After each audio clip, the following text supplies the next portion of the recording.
Hola, hola, hola. So today, Friday, and we are really, I've woken Janavi out of a deep rest right now because, like the true millennial she is, like the Gen Z true millennial, I don't know where she fits in, but essentially, all of you guys have a very lovely way of sleeping and waking up.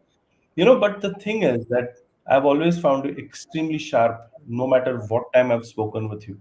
So that is also something, it's a neat trick that I would love to have.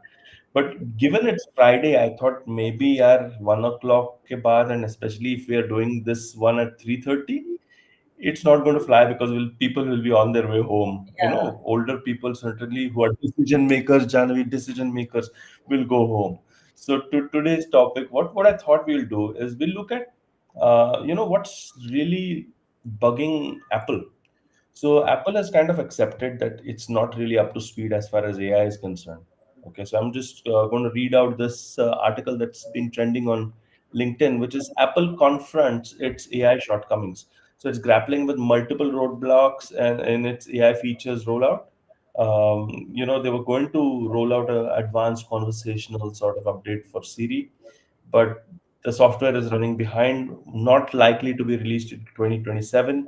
And there's something underneath that they're saying that the technology models are reaching their limits, etc. And Alexa is doing well apparently, so there is some heat, I'm sure, that is felt by Apple. So that's the setup of today's conversation, and we're trying to figure out, okay, what exactly is going on with Apple, right? Why is Apple the way it is, and what lies in store? So Janavi, over to you. I hope you're awake. Yeah. Now I am listening to the topic. Yeah. Yeah. So I think Okay. one of the major problems with Apple is it has always thought of itself as a hardware company, and that is one of the Hmm. reasons it is very slow to pivot.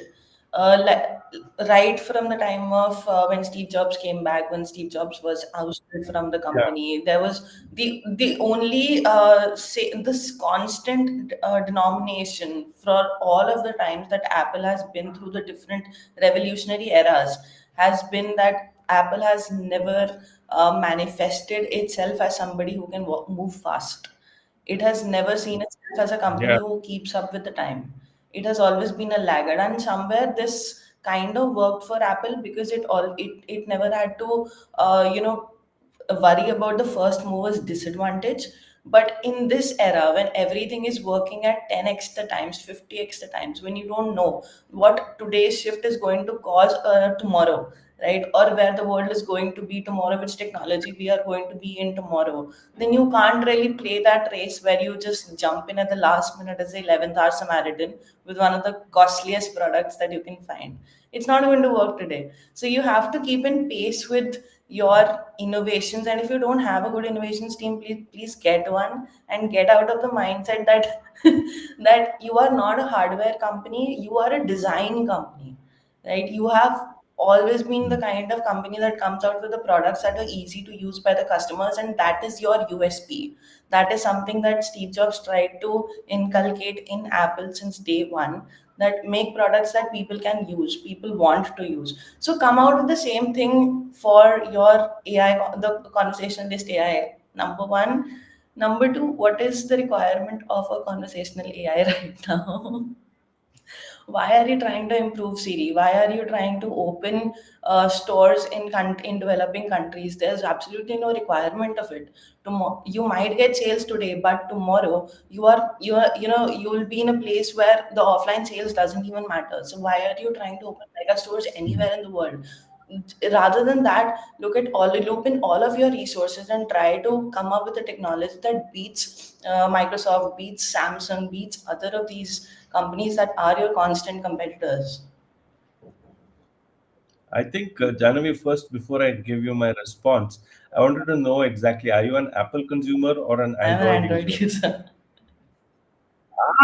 Spoken like a true Android user. I understand completely. But I thank you for your nuanced perspective and a fairly impartial one as far as Apple is concerned. Now, I'm somebody who shifted from Android to Apple about, let's say, 10 years ago now, about 8 to 10 years ago. And because my the rest of my family was or is on Apple, so I just found it very convenient to do that, or especially FaceTime and all of that. But having said that, I think it is always better to know where we are biased before we get into any discussion like this. But coming back to Apple, here are my views. I think there's a lot of strength in your perspective, but I'll give you a different point of view. When did Apple start winning was when it realized that it was not selling time, airtime, but data, right? So when it started actually splitting like music to tunes, right? So instead of albums, it was selling tunes, because what it realized was it was in the business of data as well, and it was making sure that it was able to package data, and technology was mainly behind it. And of course, there was this individual called Steve Jobs, suitably supported by the great Johnny Ives and the rest of the design team, who were able to make that happen. Now, the thing that I wanted to maybe point out over here is, if I look at where Apple is going wrong, is after Steve Jobs, they've just Yeah. frozen. So my perspective is that they're sitting on a pile of cash. Apple there ever was, and Yeah. what happened with Steve Jobs? He stopped, and I haven't seen a single good innovation, even if it comes later downstream, as you said correctly. Even if it comes later downstream, I haven't seen any really good ones. I mean, the Apple Watch. I'm wearing a Garmin right now, beginner Garmin, by the way, and it's I'm probably way better than any Apple Watch. I'm looking at various Apple incremental innovation things on the iPhone. I don't see any breakthrough disruptions happening, Yeah. because the perspective that Jobs brought to the table was the pivot, right? So from time to data, or from hardware to UX, or from hardware to design, as you said, is something which is reflective of the leadership that's happening. So if I have to now connect it back to leadership, Tim Cook, nice person, he was a CFO, which meant that he understands cash management. So if I understand cash management, they're doing really well, right? So they're sitting on a pile of cash, and the rest of it. So the financial stuff is happening, innovation completely missing in Apple. So I don't see that as only something to do with their lack of understanding of a new technology. I think it's the lack of leadership in this case. Yeah, and I think that ties in well with one of the talks that we had done earlier about how, because of the board of directors and everything, the Yeah. CXOs are under fire, and they Yes. are really afraid of taking risks at this Yes. point. I Yes. think it could very well be possible that, as bureaucratic as Apple's management has been Yeah. since inception, one of these reasons that Tim Cook is so afraid of getting into this space full throttle might even be because he's under a lot of pressure from the board. No, here's the But interesting thing, yeah, right? Sorry, I'll let you complete that. But I'm just please. adding to what you say. Yeah, If I look at Tim Cook, he's an employee. If I look at Steve Jobs, he's a founder. he's a So founder. that makes all the difference. True.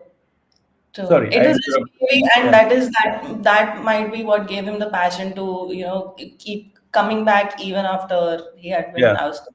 That's true. yeah, No other CXOs would have the either passion or even the leverage to do that. To be honest. exactly, exactly. But what were you saying? I interrupted But you.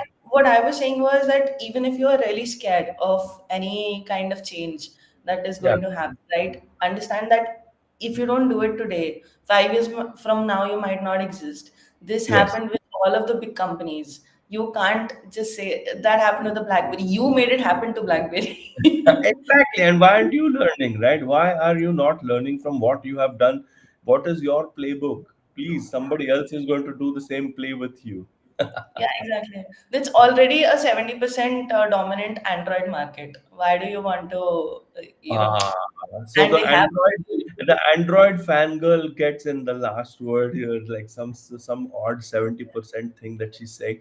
But okay, we'll let her go. We are not going to argue with her on this point. I think fair though, from where you're coming from. I do hope Apple gets its act together. I do hope that they are in the business of seriously competing with innovation rather than just cash management. That's what I think should be the case. But thank you And so much. hopefully they have a card they haven't shown yet. So, and as Apple always had, so fingers crossed. I don't know. I'm not so sure anymore. I haven't seen that happen for some time. So I Yeah. would really be surprised. I haven't seen anything really amazing with. But thank you for your belief in Apple, even though you're, you're an Android person. And I think we should let people go because 10 minutes, it's bloody Friday. I think people should chill. Yeah. Yeah. Please And get a have life. fun. Stop listening to Please get LinkedIn Live. I think we should also, yeah, we should also get some lives ourselves, get off our Apple and Android and go and, maybe just do something else. Thank you so much and see you maybe on Monday. Yeah. Yeah. Bye. Okay. All right.